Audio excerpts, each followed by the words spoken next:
ملګرو السلام علیکم.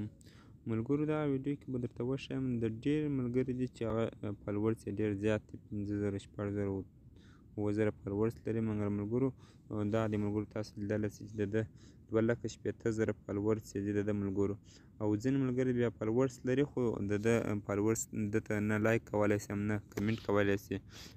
ملګرو تاسو لیدلی شئ چې ده ته دا کوم کرکټر دی سید احمد شیرزاد دی ملګرو، ده ته 7.2 کې لایکه شوي دي ملګرو. بیا هم کمنټ هم همدارنګه شیر ملګرو. دغه اپشن به زه تاسو ته وښیم چې بیا تاسو فالوورز تاسو ته هم کمنټ کولی شي هم لایک کولی شي. بیا په دې طریقه سره تاسو خپل لایکونه زیاتولی شي ملګرو. نو په ویډیو شروع کوو. لومړی ملګرو تاسو ما چینل سره سبسکرایب کړئ او د بیل آیکن هم باندې کلیک وکړئ چې بیا نور معلومات تاسو ته ورسېږي. لومړی تاسو ملګرو سبسکرایب کلیک وکړئ او همدارنګه د بیل آیکن باندې هم کلیک وکړئ ملګرو. نو راځئ په ویډیو شروع کوو. لومړی به ملګرو تاسو خپل د فالو اپشن خلاص کړئ.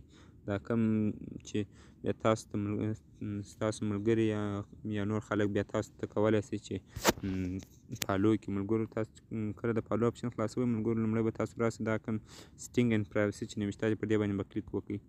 پر دې څخه وروسته ملګرو تاسو راسئ پر سیټینګ باندې به کلیک وکړئ ملګرو. کله چې تاسو پر سیټینګ باندې کلیک وکړئ دلته ملګرو نوشته دی پروفایل سیټینګ. پر پروفایل سیټینګ باندې به کلیک وکړئ. د پروفایل سیټینګ څخه وروسته به تاسو راسئ ملګرو پر پبلیک پوسټ دا چې کوم نوشته دی پر دې باندې به کلیک وکړئ. د دې نه وروسته ملګرو تاسو راسئ دغه ټوله به پبلیک کړئ ملګرو.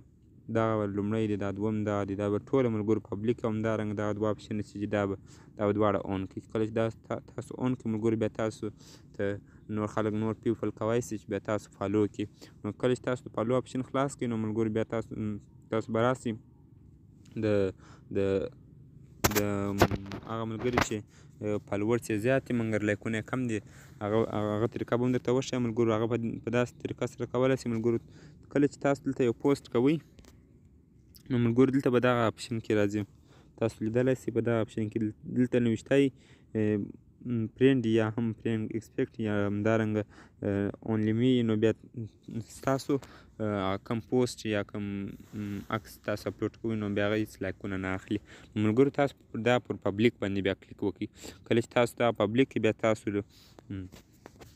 کوم فالوورز چې هغه هم تاسو ته کمنټ او لایک کولی شي ملګرو. د نورو ښایسته ویډیوګانو لپاره ټیکنیکل افغان چینل سره سبسکرایب کړئ.